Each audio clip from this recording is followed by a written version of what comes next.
On my left, Senator Whish-Wilson. On my right. Just a moment, Senator Whish-Wilson.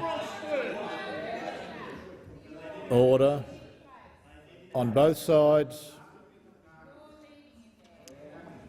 Senator Whish-Wilson. Thank you, President. My question is to the Minister representing the Minister for Trade, Senator Sinodinos. Senator, when you were Chief of Staff to Prime Minister back in 2004, John Howard famously held out against US pressure and refused to include investor-state dispute settlement clauses in the Australia-US Free Trade Agreement. This was a smart move. Unfortunately for Canada, since signing up to the North American Free Trade Agreement, which included an ISDS, the Canadian people have been sued by US firms at least 35 times. Why have you and your government now rolled over to US pressure to give special rights to corporations through the Trans-Pacific Partnership Agreement to sue our government and undermine our parliament and sovereignty? The Cabinet Secretary representing the Minister for Trade and Investment, Senator Sinodinos. Thank you, Mr President, and I thank the honourable senator for his question and his ongoing interest in trade matters. And he is one of the most literate members of this chamber, so I respect the spirit in which he's asked this particular question. Now, it is true to say that there were circumstances under which, in the past— On my left.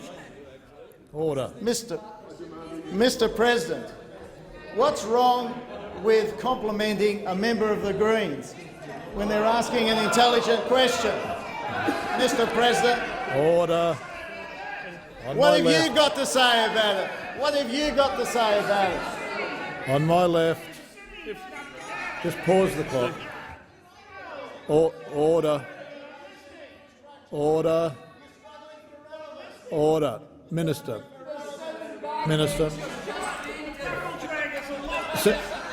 On my left. Order. Senator Cameron.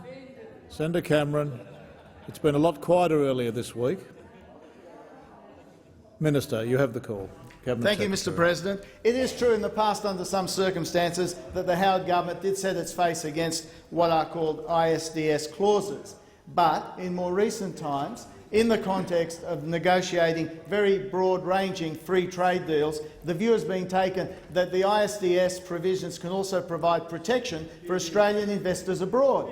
And this is an important consideration when you consider the broad range of countries which are now becoming involved in some of these free trade arrangements.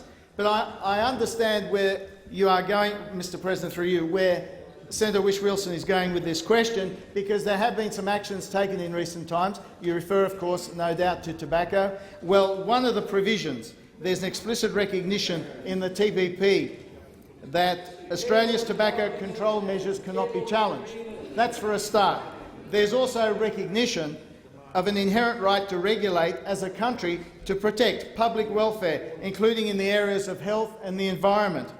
Specific Australian policy areas are carved out from certain ISDS claims, including social services established or maintained for a public purpose, such as social welfare, public education, health and public utilities.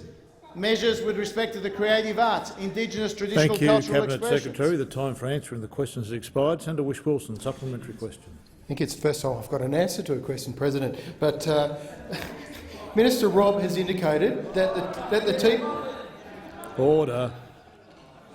Senator Whish-Wilson, you have the call. Order. Just a moment, Senator Whish-Wilson. Thank you. Senator Collins. Thank you. And Senator Cameron again. Senator Whish-Wilson. As the minister has highlighted, Minister Robb has also indicated that the TPP ISDS chapter includes carve-outs for tobacco and supposed protections for public health and the environment.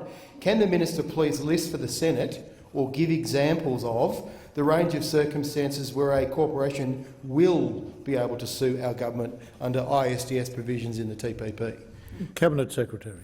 I'll take that particular question on notice, because in the context of the TPP, for example, there would be circumstances where an overseas investor would claim in Australia they've not received most favoured nation treatment, for example, because of a pre-existing trade agreement. But I will not answer that off the top of my head. I will get you a proper answer to that. Thank you, Cabinet Secretary. Senator Whish-Wilson, final supplementary question.